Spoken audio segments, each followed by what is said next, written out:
Kako gledate na Magno po eni strani, na drugi strani imamo Yaskawa, pri čemer pa odločajo sicer tako, ampak prav direktor Yaskave, da so dali šele 1. junija pač za dovoljenje, tako da ta zgodba ne stoji čist, ampak kako torej gledate morda na Magno, da se vse zelo hitro uredilo, tudi drugi tir se je vse zelo hitro uredilo, pri vas pa ni bilo čisto tako, čeprav smo zadnjič tudi slišali, da ste vi hoteli nekaj drugega zgraditi, v bistvu neko parkirišče na nekem kmetijskem zemljišču ali nekaj takega, da je bilo.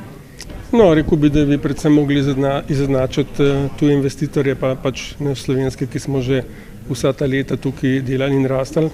Dejansko sem sam imel izkušnjo v Ivančni Gorici, da sem 9 let čakal na dovoljenje kmetijskega ministrstva, da bi pač en del travnika pa eno parkirišče, ki je bilo že spremenjeno v gradbeno zemljišče in začel tam delati nove hale, približno 200-300 delovnih mest, ampak to nekako ni šlo. Potem sem pač dobil priložnost za Črnomlju in sem v Danfosu kupil hale. Nenadoma čez 2 meseca smo pa tudi dovoljenje dobili. To mi je bilo recimo takrat precej čudno, pa tudi indikativno.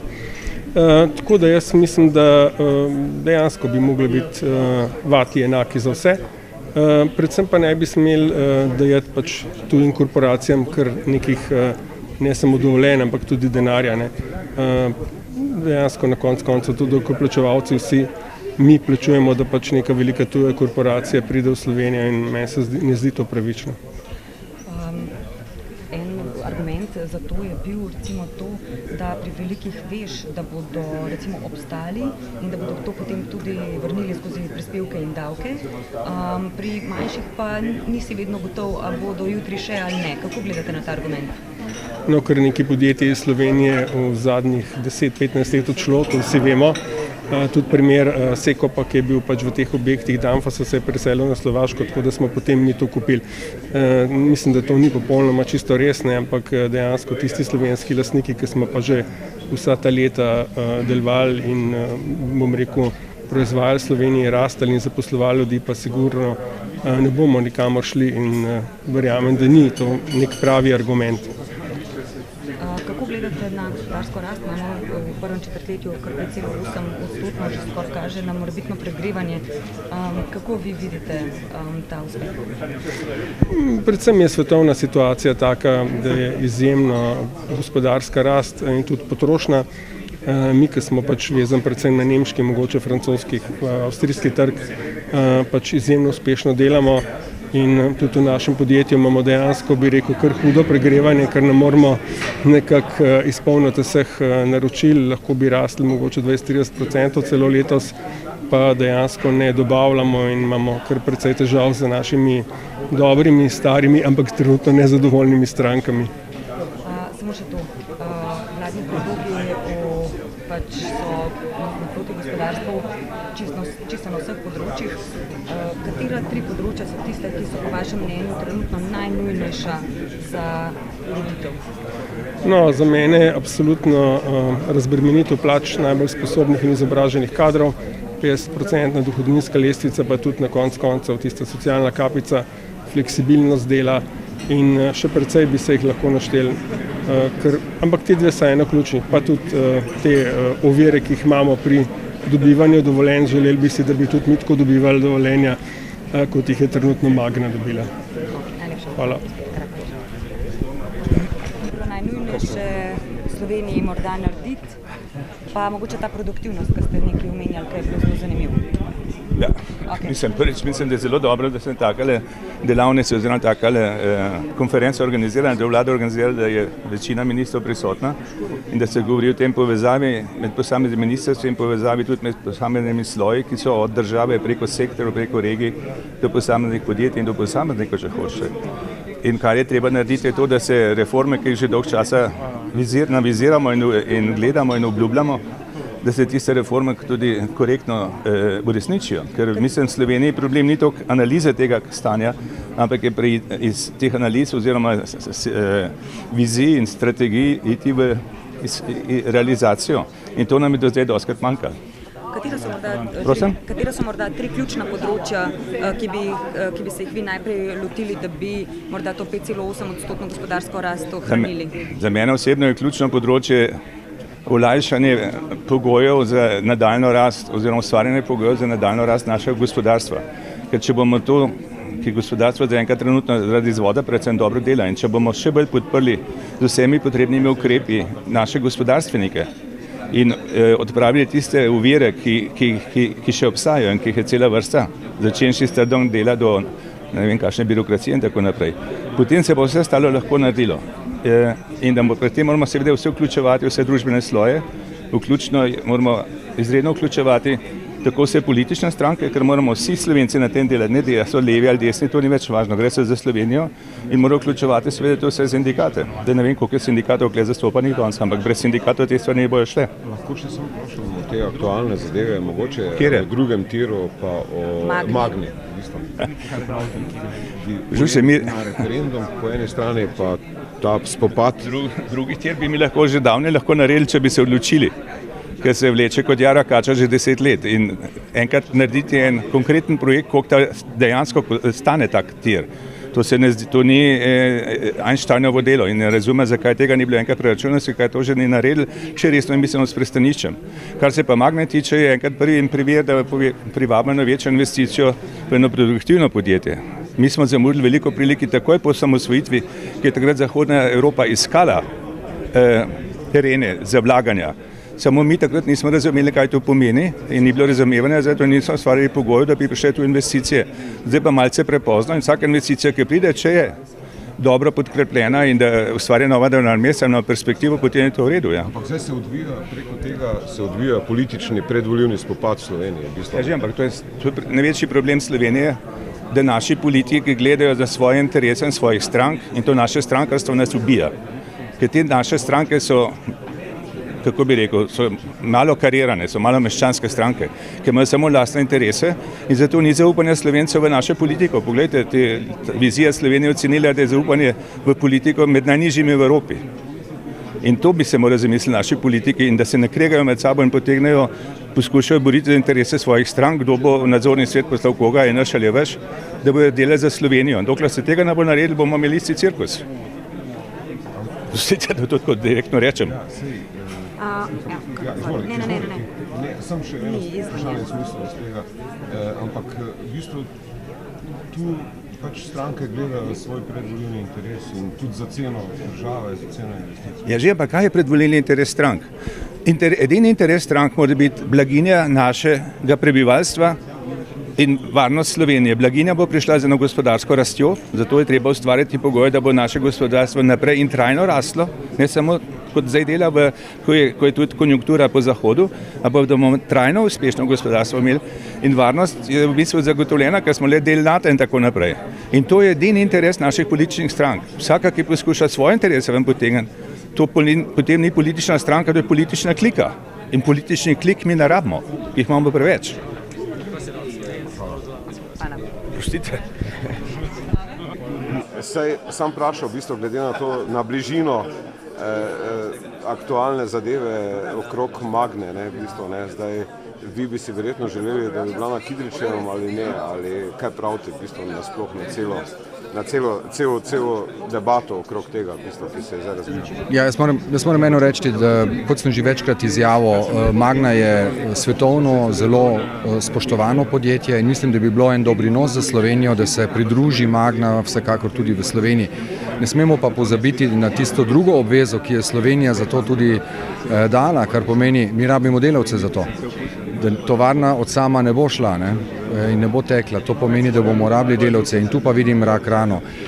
Debate, ki se zdaj okoli Magne dogajajo, jaz mislim, da so to eno pest ljudi, kateri poskušajo tudi svoje interese pred drugih in ostalih interesov postaviti in menim, da ni pravilno. Menim, da je potrebno, da pridobimo nove investicije, da sodelujemo in Magna je lahko en velik skok za Slovenijo, vsaj v tem kraju, ki je brezposelnost tudi ena od največjih. Je pa, to se pravi, koliko vas razumem, vi podpirate, da pride, ampak mislite, da kak se po vaši oceni ta spopad, ki se je razvil v bistvu bolj politični okrog tega? Jaz mislim, da tu ni spopad politični. Jaz mislim samo eno, da zavedati si moramo, da Slovenija ni pridobila investicijo samo zaradi tega, ker so v Sloveniji tako dobre pogoje, ampak to investicijo smo si kupili. Kupili smo si jo, da je kupec prihajal, da pride na naš teritorij in zdaj pa je iz tega oblikovati najboljše. In Slovenija potrebuje investicije, kot sem rekel, mogoče na drugačen način. Lepše bi bilo, da postavimo boljše pogoje, da se investitorji sami vabijo v pristop v Slovenijo in da ni potrebno vrtoglavne investicije ali pa subvencije za to, da zadevo dati. Malenkost.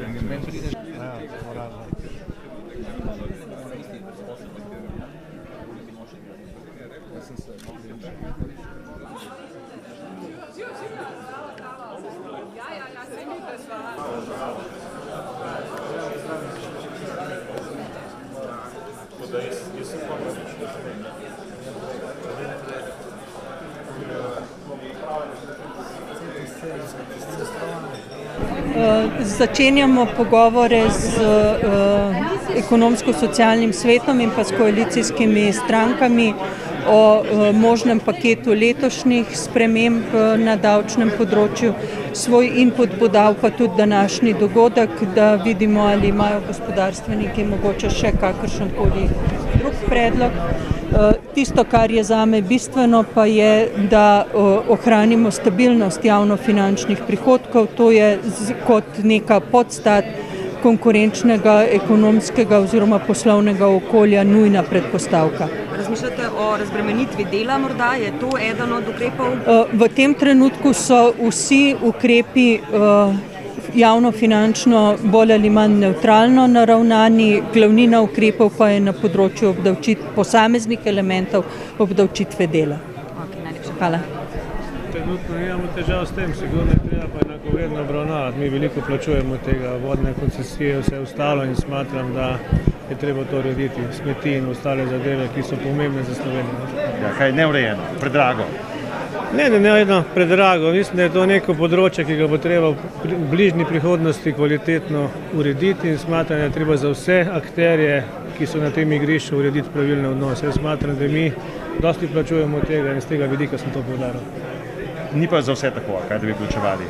Gledajte, jaz lahko govorim za naš vidik. Dobro, vi pač plačujete koncesnino za vodne vire, kaj imate? Ko jaz to primerjam z ostalimi, ki so se vsaj na del Heinekenov, da smo mi daleko najdražji in z tega vidika to poudarjam, ker včasih tudi naši lastniki težko razumejo določeno vrednotenje, ki so druge in mi se pač primerjamo bodisi z trošarinami, z vodarinami in smo kar v vrhu Evrope. Ok, hvala lepa.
Ja, super.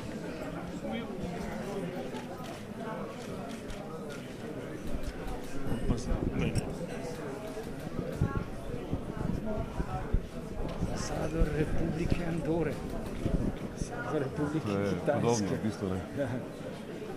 Ja, sam to bi mogel malo najaviti, da ne moš takole priti prej. Jih ne poznamo.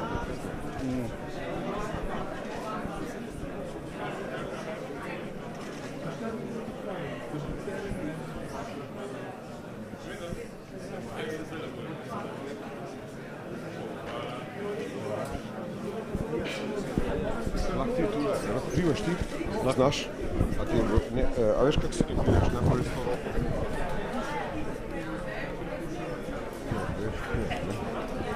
Skala, mirno roko, ne? Malo bolj pride.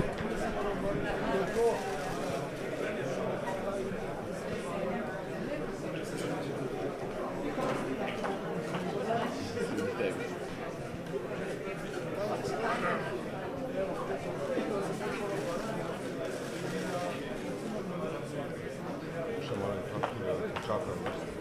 Ok, zdaj vem. Si lahko svojo roko prijel?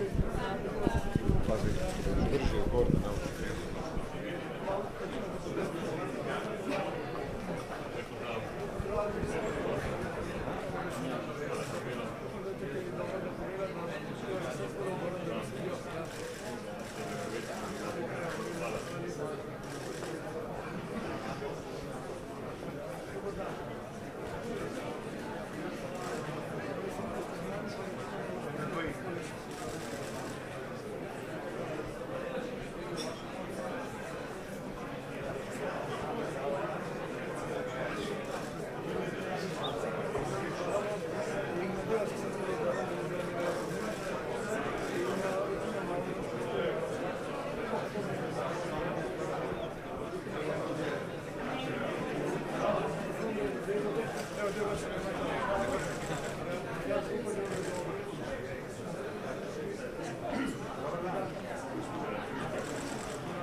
Grazie.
Dobar dan.